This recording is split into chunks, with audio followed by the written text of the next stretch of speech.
դատավարության օրենսգրքի 317-րդ հարկավորումների համաձայն նախնական դատավարությունների ընթացքում քննարկման առարկա հարցերի անդրադառնալը պետք է քննարկման առարկա դարձվի նաև մեղադրական եզրակացության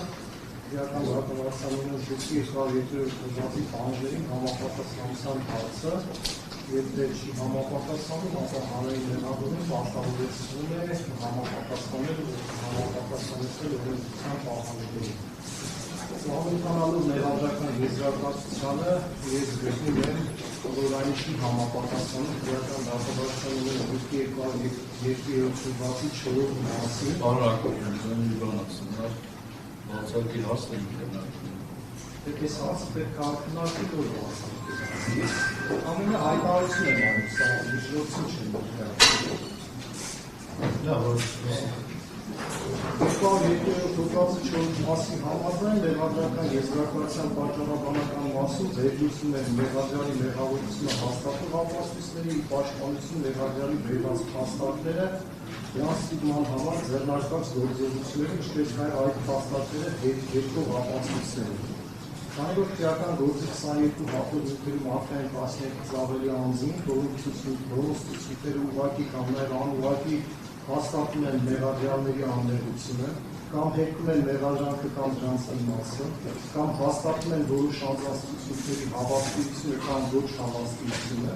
սակայն դրանք կամ դրանց ստուգման համար ձեռնարկված գործողությունները, եթե իհարկե ձեռնարկվել են, ինչպես նաև այդ ցուցումներում վերված փաստարկները հերքող ապացույցները չեն վերլուծվել քննարկում մեղադրական եզրակացության մեջ։ Այնուամենայնիվ ես չեմ միջնորդում պարտավորեցնել մեղադրողին համապատասխանեցնել, քանի որ այդ անձանց ցուցումները կամ նրանց հարցաքննությունը քրեական դատավարության օրենսգրքի 334-րդ հոդվածի առաջ երկրորդ մասի կարգով ես հետագայում միջնորդում եմ, որպեսզի լրացվի ապացուցման ենթակա ապացույցները լրացվեն։ Այնուամենայնիվ չի կարող իմ կարծիքը չհայտնել, որ մեղադրականը չի համապատասխանում։ Լավ, շնորհակալություն պարոն Ակոբյան, ձեր հայտարարությունը արձանագրվեց, կարծիքի բացարկի հարցը ավարտենք, եթե հանրային մեղադրող այս հարցի հետ կապված որևէ արձագանք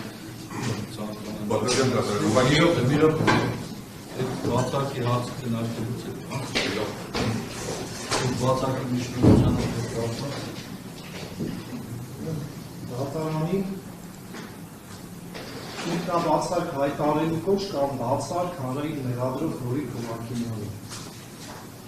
Նրա քրեական գործով միջդատական վարույթի ընթացքում պետության անունից մի վերաբերյալ միջնորդություն։ Եկեք անցնենք հանրային մեղադրողի բացարկի չեկնա դատավորի բացարկի Չէ, հա, դատարանը չէ, դատավորի բացած, հետո դատական լիստի կարգավորը նոր արդեն ասել հանրային մեղադրողի։ Չէ, դատարանի եւ լիստի կարգավորին բացարկ չի։ Լավ, շնորհակալություն նստեք։ Ուրեմն ինչպես արդեն հայտարարեց, դատական լիստի կարգավորման գործընթացը կողմերը բացարկի միջնորդությունը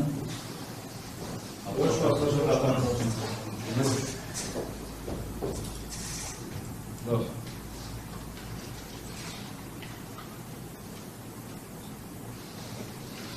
Որպես հանրային մեղադրող հանդես է գալիս ինչպես արդեն նշվեց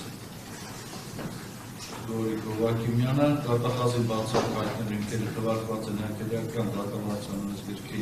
67 հոդվածով կողմերը բացարկի միջնորդությունը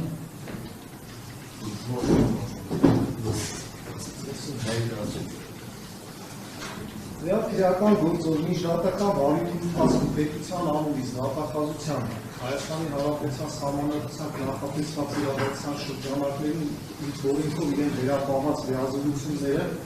իրականացրել է գլխավոր դատախազության դրան վարչության պետի տեղակալ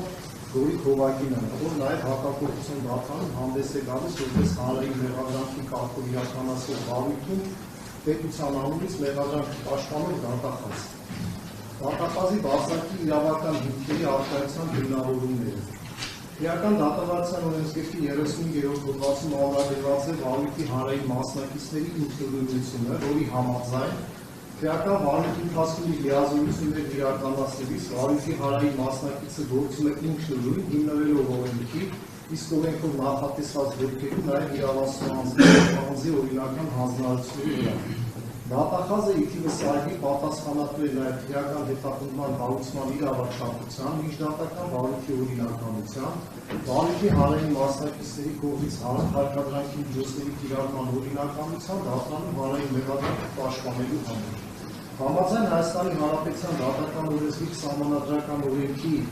71-րդ հոդվածի առաջին մասի, երկրորդ մասի առաջին կետի, որը կիրառելի է նաև վարույթի հանրային բոլոր մասնակիցների համար, բացարձակ հիմքերը ներառում են թիվս այլնի այն դեպքերը, երբ դատավորը, հետևաբար նաև դատախազը կանխական վերաբերում ունի որպես կողմ հանդես եկող անձի նրա ներկայացուցիչի, փաստաբանի, դատավարության այլ մասնակիցների նկատմամբ։ Նաև մի շարք այլ նորմերում նշված է, որ դատավորը հետևաբար նաև դատախազը ի թիվս հիշյալ նորմի չի կարող մասնակցել վարույթին, եթե առկա են այլ հանգամանքներ, որոնք կարող են ողջամիտ կասկած հարուցել տվյալ վարույթի կապված նրա անկողմնակալության մեջ։ Դատախազի վարքագծի կանոններից բխող պահանջները հաստատելու մասին վկայող դատախազի համապատասխան հրամանի հավելվածի մի շարք կետերում, որպես դատախազի վարքագծի կանոններից բխող ընդհանուր պահանջներ նշված է, ինչպես նաև պաշտոնեական հարաբերություններում որպես դատախազի պարտականություններ սահմանված է, որ դատախազը պարտավոր է ցանկացած պայմաններում ու իրավիճակում զերծ մնալ դատախազության անկողմնակալության, անաչառության և անկախության նկատմամբ կասկած հարուցող վարքագիծ դրսևորելուց, պարտավոր է լինել ինքնուրույն և անաչառ, անկախ լինել օրենսդիր և գործադիր իշխանությունների, հասարակական ու քաղաքական կազմակերպությունների, լրատվական միջոցների, հասարակական կարծիքի և այլ կողմնակի ազդեցությունից, ճնշումներից, սպառնալիքներից ու այլ միջամտությունից, պարտավոր է այլ անձանց իրավունքների սահմանափակման ուղղված գործողություններ իրականացնելիս դրսևորել ծայրահեղ ողջամտություն և բարեկրթություն, որոշումներ ընդունելիս պարտավոր է չառաջնորդվել այս կամ այն երևույթի կամ անձի նկատմամբ ունեցած հակակրանքով կամ համակրանքով, չառաջնորդվել ենթադրություններով, հույզերով, անձնական վերաբերմունքով և այլ կողմնակի ազդեցությամբ։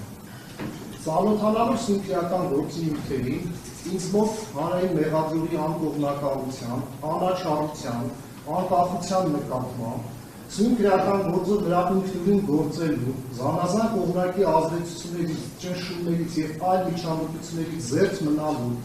ենթադրություններով չառաջնորդվելու կարողության մասին ողջամիտ կասկածներ են հարուցվել։ Այսպիսի հետևության հիմք է այն, որ քրեական գործով միջդատական վարույթը ընթացել է քրեադատավարական օրենքի էական և ոչ էական բազմաթիվ խախտումներով, ինչպես նաև նյութական իրավունքի ակնհայտ խախտումով, ընդ որում խախտումները գլխավորապես հօգուտ արհեստացի մեղադրանքի և ի վնաս մեղադրյալների են թույլ տրվել։ Միջդատական քրեական վարույթի ընթացքում վարույթի հանրային մասնակիցները չեն ձեռնարկել օրենսդրությամբ նախատեսված բոլոր միջոցառումները գործի հանգամանքների համակողմանի լրիվ և օբյեկտիվ հետազոտման համար։ Սերժ Սարգսյանին և մյուս մեղադրյալներին արդարացնող գործում առկա ապացույցներն անտեսվել են, դրա փոխարեն մեղադրանքը իբրև թե հիմնավորող մի շարք ոչ հավաստի, իսկ որոշ անթույլատրելի ապացույցները չեն գնահատվել որպես այդպիսին։ Արդյունքում Սերժ Սարգսյանի նկատմամբ ում հանրային մեղադրողի կողմից հարուցվել է անհիմն հանրային քրեական հետապնդում, ապա քննիչը ներկայացրել է անհիմն մեղադրանք։ Առանց որևէ պատշաճ հիմնավորումների և պատճառաբանության կիրառվել է դատավարական հարկադրանքի միջոց։ Մինչև գործը դատարան ուղարկելը միջդատական քրեական վարույթի օրինականության նկատմամբ դատախազական հսկողություն իրականացնող դատախազը նախաքննական մարմնի խախտումներին որևէ ձևով չի արձագանքել։ Ավելին վերջինս նույնպես թույլ է քրեադատավարական օրենքի խախտումներ, այդ թվում նաև հաստատել է մեղադրական եզրակացություն, որը ենթակա չէ հաստատման։ Ամբողջ նախաքննության քողարկված, ինչու՞ չէ, նաև բացահայտ նպատակը և ուղղորդումը եղել է Հայաստանի Հանրապետության երրորդ նախագահ Սերժ Սարգսյանին ամեն գնով մեղադրյալի դատավարական կարգավիճակ տալը և այդ կարգավիճակում պահելը։ Ի թիվս այլնի խախտվել են քննչական ենթակայության կանոնները, դատավարական ժամկետներ, կոնվենցիոն, սահմանադրական և դատավարական մի շարք սկզբունքներ, օրինականության, գործի արդարացի քննության, ապացույցների ազատ գնահատման, անմեղության կանխավարկածի եւ այլ սկզբունքներ, որոնց առանցին մանրամասն անդրադառնալու են դատական քննության համապատասխան խնդիրին։ Ամփոփում։ Այսպիսով վերոյալ ընթացել է հանրային մեղադրողի ուշին հսկողության մեջ, բացառում է, որ հանրային մեղադրողը խախտումները չի նկատել։ Ռետորական հարց է առաջ գալիս։ Կարող է արդյոք նման բնույթի եւ այդ քանակի խախտումների վրա աչք փակած դատախազը այդ նույն գործով օբյեկտիվ, անկողմնական, անաչառ եւ անկախ մեղադրող լինել։ Ինձ համար ճիշտ պատասխանն է ոչ։ Այս ամենը պաշտպան Հակոբյանից ողջամիտ կասկած է հարուցում տվյալ քրեական գործով մեղադրյալի կարգավիճակում ապօրինի գտնվող Հայաստանի Հանրապետության 3-րդ նախագահի եւ նրա պաշտպանների վերաբերել հանրային մեղադրողի անկողմնականությունը եւ անաչառությունը եւ ըստ բացառում է հանրային մեղադրող Հովակիմյանի հետագա մասնակցությունը սուրբ քրեական գործով հարուցին որպես հանրային մեղադրողի։ Այսպիսի կարծիք է ձևավորվել իմ մոտ նաև այն հանգամանքով պայմանավորված, որ ես Դորիկ Հովակիմյանին երկար տարիներ ճանաչում եմ, տեղյակ եմ նրա պրոֆեսիոնալիզմը եւ սկզբունքայնությունը միշտ աչքի ընկել եւ այս գործով ես այդ պրոֆեսիոնալիզմը եւ սկզբունքայնությունը չեմ տեսել։ Վերոյալի հիմա վրա կոչ եմ անում սուրբ քրեական գործով Վարչության պետի տեղատալ համապատասխան վարչության արդարադատության առաջին դասի գործնական Դորիկ Հովակիմյանին ցուցաբերել քաղաքացիական արիություն եւ հայտարարել ինքնաբացարկ։ Ինքնաբացարկ չհայտարարելու դեպքում բացարկել հայտնում հանրային մեղադրող Դորիկ Հովակիմյանին։ Բացարկի գրավոր տեքստը ներկայացնում են դատարան, մեկ օրինակներ հարգելի հանրային մեղադրողը։